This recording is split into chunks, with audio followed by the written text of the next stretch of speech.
आप देख रहे हैं आजाद बोल इंडिया का हेडलाइंस शो। आज है 8 मार्च 2025। मैं हूं आदिल खान आजाद। दुनिया के सबसे बड़े अखबारों और पोर्टल से कुछ चुनिंदा खबरों को आपके सामने रखेंगे जिन्होंने आज सुर्खियां बटोरी। आज इस शो में आप देखेंगे हमास को झुकाने के लिए इसराइल ने लॉन्च किया खतरनाक मैक्सिमम प्रेशर प्लान। यमन है इसराइल पर हमले को तैयार, हमास ने की हूथीज की तारीफ। ओआईसी ने अरब लीग के गजा प्लान को किया सपोर्ट, जद्दा में हुई इमरजेंसी मीटिंग। करीब आधी इसराइली पॉपुलेशन का आईडीएफ से उठा यकीन, रिपोर्ट से हुआ खुलासा। लेबनान में सीज फायर के बाद हुई सबसे बड़ी एयर स्ट्राइक। सीरियन प्रेसिडेंट अल शरा ने बागियों से हथियार डालने को कहा, अब तक 300 से ज्यादा की मौत। और रूस ने किया बड़ा हमला, 14 यूक्रेनी सिविलियंस की मौत। चलिए करते हैं शो की शुरुआत गजा की खबर से। अगर हमास ने और ज्यादा हॉस्टेजेस नहीं छोड़े, नहीं रिलीज किए, तो इसराइल अपना मैक्सिमम प्रेशर प्लान अप्लाई करेगा पूरी तरीके से। शुरुआत वो कर चुका है। ये प्लान क्या है, आइए जरा समझने की कोशिश करते हैं। द जेरूसलम पोस्ट की खबर कहती है कि अगर हमास ने बाकी बचे हॉस्टेजेस को आज़ाद न किया तो Israel step by step, Rafta Rafta, gradually मुख्तलिफ स्ट्रेटजी पर अमल करेगा। हमास को झुकाने के लिए मैक्सिमम प्रेशर प्लान का अहम पॉइंट्स हैं मैक्सिमम प्रेशर प्लान के, वो जरा समझ लीजिए। स्टेप बाय स्टेप मैं आपको बताने जा रहा हूं। सबसे पहले क्या होगा, इकोनॉमिक और इंफ्रास्ट्रक्चर प्रेशर। इसके लिए गजा के अंदर एसेंशियल सप्लाईज, खाना, पानी, दवाइयां, फ्यूल, इन सब की एंट्री बंद की जाएगी। तो ये पहला पॉइंट है। दूसरा पॉइंट क्या होगा, इलेक्ट्रिसिटी यानी बिजली और पानी बंद कर देना। इसराइल के फाइनेंस मिनिस्टर जो हैं वो कट्टरपंथी बेजलेल स्मोट्रिच, उन्होंने कहा है कि नेक्स्ट स्टेप जो हमारा होगा वो गजा का बिजली और पानी बंद करना हो सकता है, क्योंकि हम नहीं चाहेंगे कि वो फिर मौज काटें। तीसरा, एयर स्ट्राइक्स और स्पेशल फोर्सेस अटैक्स हो सकते हैं। अगर पहले दो तरीके काम ना आए तो इसराइल हमास के लीडर्स पर टारगेटेड एयर स्ट्राइक्स या स्पेशल फोर्सेस के जरिए रेड्स कर सकता है। इस मुतालिक हमने कल भी आपको एक खबर बताई थी कि हमास के सीनियर लीडर्स खतरे में हैं, उनके असैसिनेशन हो सकते हैं।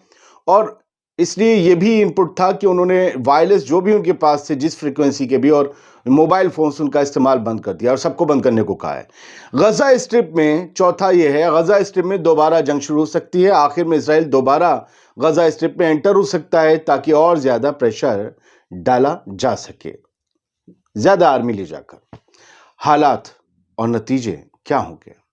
अमेरिका के प्रेसिडेंट डोनाल्ड ट्रंप और उनके एनवॉय स्टीव विटकॉफ ने भी वार्निंग दी है कि अगर हमास ने होस्टेजेस नहीं छोड़े तो जंग दोबारा शुरू हो सकती है। इसका मतलब नतीजा ये होगा कि जंग हो जाएगी, और अमेरिका साथ है उसमें इसराइल के।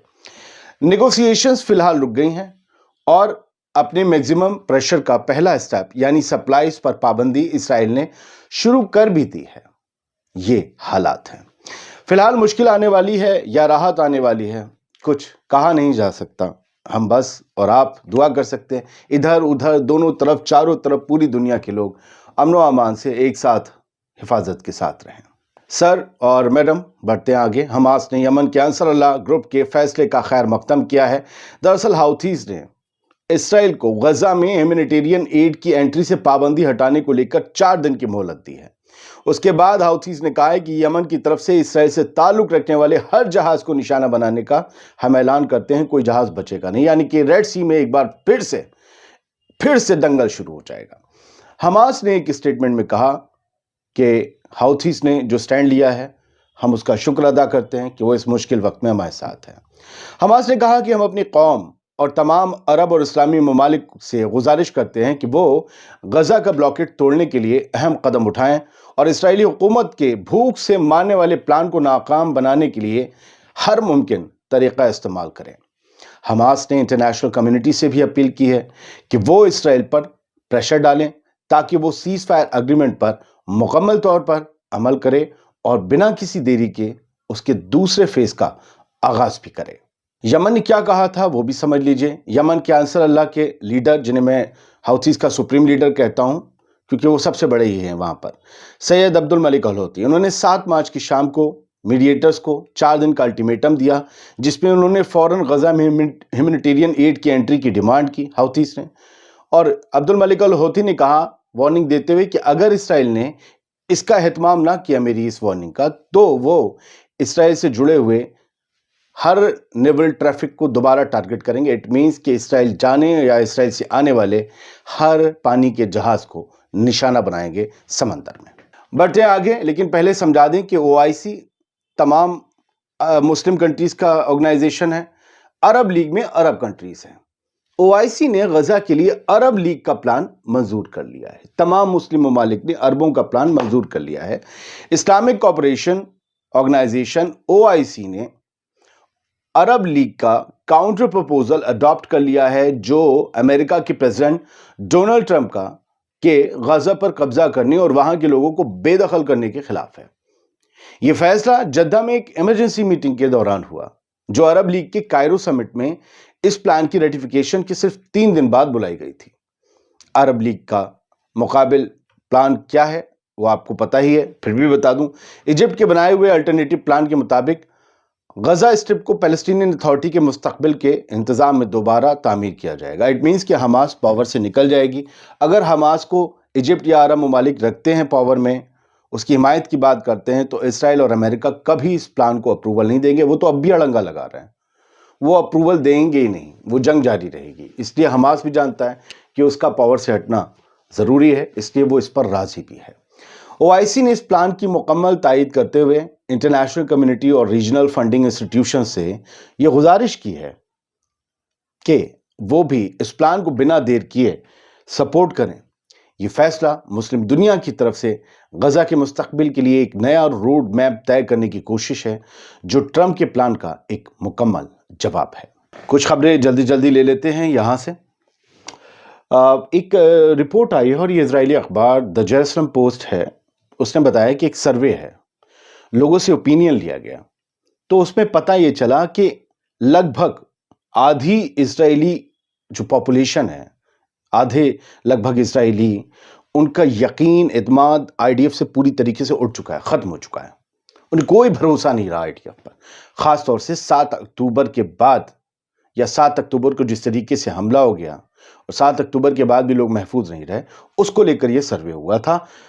ये बताया गया है कि जो है लगभग इसमें परसेंटेज लोगों जिन्हें यकीन नहीं है, उनकी परसेंटेज 47% है। अब बताइए, 100 में से 47 लोगों को अपनी फौज पर यकीन नहीं है। बाकी 12% कहते नहीं हमारा यकीन बढ़ गया, लेकिन 47 के सामने कहाँ ठहरते हैं।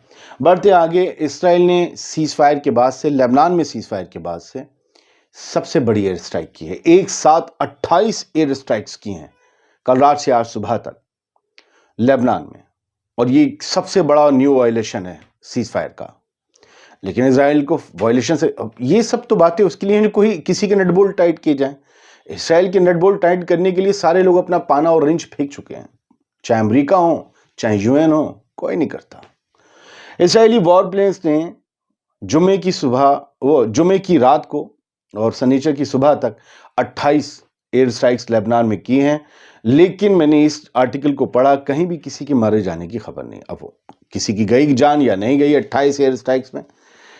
इसराइल का ये कहना है कि हिजबुल्लाह के अड्डे थे, यहाँ से फिर से ऑपरेट हो रहे थे, कुछ हमले होने वाले थे, इसलिए हमने इन्हें एयर स्ट्राइक किया। अमेरिका इस बात में उसके साथ है। अगर इसराइल का बहाना जो है वो जायज़ है, तो हिजबुल्लाह, अब अगर इसराइल ये कहे कि हमें वो वहाँ पर पड़े हुए तरबूज पसंद नहीं थे इसलिए हमने वो फोड़ दिए, तो अमेरिका कहेगा कि भाई तुम्हें तरबूज नहीं फोड़ने चाहिए थे। लेकिन उसने कहा कि हमने हिजबुल्लाह के लोगों को फोड़ दिया, तो कहता ठीक है, बढ़िया है, माफी मुश्किल। तो वही बहाना बनाना चाहिए जो चल सके। आपसे भी कह रहा हूं। Monitor says 311 Alawite civilians killed by Syrian security forces allies since Thursday। 311 Alawite civilians बताया जा रहा है अल अरेबिया न्यूज़ के तरफ से कि मॉनिटर जो है, अब जो ये लोग नज़र रखते हैं, मॉनिटर कुछ वेबसाइट्स होती हैं, कुछ एजेंसीज होती हैं, ऑर्गेनाइजेशंस होती हैं, उन्होंने बताया कि 311 अलावी सिविलियंस मारे गए हैं सीरियन सिक्योरिटी फोर्सेस के हाथों, जब से ये झगड़ा जो है थर्सडे को शुरू हुआ है लताकिया में और दूसरे इलाकों में, जहां पर बशर अल असद के वफादार बागी लगातार सीरिया की अल-शरा की हुकूमत की आर्मी के ट्रूप्स पर हमला कर रहे हैं। 316 सिविलियंस इसमें मारे गए हैं। इधर के लोग मारे गए, सबसे पहले तो आर्मी के लोग ही मारे गए थे, इसीलिए भारी भरकम आर्मी वहाँ गई और उन्होंने एक बड़ा ऑपरेशन चलाया जिसमें अब सिविलियंस, जाहिर सी बात है, उनकी जान जा रही होगी। अब पता नहीं कि ये बगावत कैसे ख़त्म होगी या अलशरा के लिए और मुश्किल खड़ी होगी, लेकिन आम लोग तो अपनी जान गंवा रहे हैं। ये सबसे बड़ी जो है दर्दनाक खबर यही होती है कि आम लोग मारे जाएं। अलशरा ने, अरब न्यूज़ की खबर है, सीरिया के अलशरा ने अर्ज किया है, गुजारिश की है अलाविट से कि वो सरेंडर कर दें, क्योंकि उनके पास चारा नहीं है, हमले तेज़ हो जाएंगे। कहा गया है कि आप एक हुकूमत से लड़ नहीं सकते, और ये बशर अल असद की तरह की हुकूमत नहीं है, ये अपने ज़ोर पर चल रही है, दूसरों के ज़ोर पर नहीं। हम और फोर्स भेजेंगे, हमारे पास बहुत कुछ है, हम पूरे इलाके को उड़ा सकते हैं, लेकिन हम ये नहीं करना चाहते। आप हथियार डाल दीजिए, आप हमारे साथ आ जाइए, हमारा आपसे कोई ऐसा झगड़ा नहीं है। मतलब धमकी भी है, ऑफ़र भी है, ये सारी चीज़ें जो हैं वो की जा रही हैं। हर एक कदम, हर एक टैक्टिक इस्तेमाल किया जा रहा है। इन्होंने भी ये कहा है कि 311 सिविलियंस मारे जा चुके हैं। अब वो सिविलियंस हैं या हथियार उठाए हुए लोग थे, ये कौन बताएगा। ठीक है, मेजॉरिटी ऑफ 100, क्योंकि जाहिर सी बात है, लड़ाके अगर आर्मी के लोगों को मार रहे हैं तो वो बागी जो असद के वफादार हैं वो भी तो मारे जा रहे होंगे। ये अलमायदीन भी कह रहा है कि जो लोग मारे गए उनमें से 162 सीरियन सिविलियंस हैं, वही हैं जो नई हुकूमत की आर्मी के हाथों मारे गए। अब इनका एक अलग ही आंकड़ा है, वहाँ 311 सब इसमें मारे गए थे अलशरा की आर्मी के हाथों, यहाँ 162 हैं। खैर टाइम का भी फ़र्क होता है, अब इनके पास अलग डिटेल्स होंगी अलमायदीन के। खैर ईरान और सऊदी अरेबिया करीब आ रहे हैं, और दोनों ही दूसरे नंबर के जो सबसे फेमस लोग हैं सऊदी अरब में और ईरान में, उनके बीच मुलाकात हुई है जद्दा में, और ये ओआईसी की मीटिंग के दौरान एक अलग से मुलाकात हुई है। अब्बास अराक्ची आप जानते हैं कि आयतुल्लाह ख़ामनेई के बाद सबसे ज़्यादा प्रोमिनेंट चेहरा हैं ईरान के। इवन मसूद पेज़ेश्कियान से ज़्यादा उनकी बात होती है, उनकी चमक दिखती है। ईरान के फॉरेन मिनिस्टर अब्बास अराक्ची ने अपने हम मनसब यानी कि सऊदी अरब के फॉरेन मिनिस्टर फैसल बिन फरहान अल सऊद से मुलाकात की।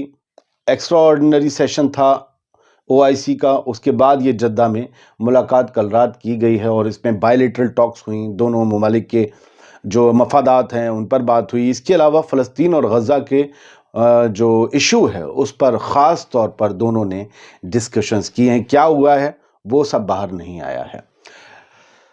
यूक्रेन के ऊपर रूस ने एक बड़ा हमला किया है, ऐसा कभी नहीं होता, ना मैंने आपको खबर दी कि सिविलियंस इतनी बड़ी तादाद में मारे जाएं। अल जज़ीरा की हेडलाइन कहती है कि 14 लोग ईस्टर्न यूक्रेन में मारे गए हैं रूस के ड्रोन और मिसाइल अटैक में, और एक जगह नहीं, ये कहीं डोनेट्स और खार्किव रीजन में कई जगह ये गाड़ी जो है ये हमला हुआ है।